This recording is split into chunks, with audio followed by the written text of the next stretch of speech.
Amen amen amen. లోకరక్షకుడా నీ ప్రేమ వెలుగు నింపింది.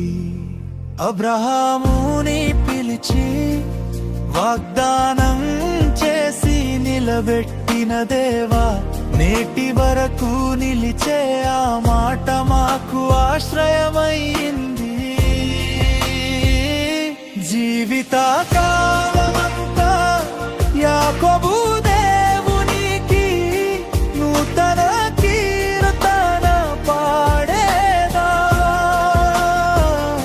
నీ కృపగాథలతో మన గుండెలంతా నింపేదాం.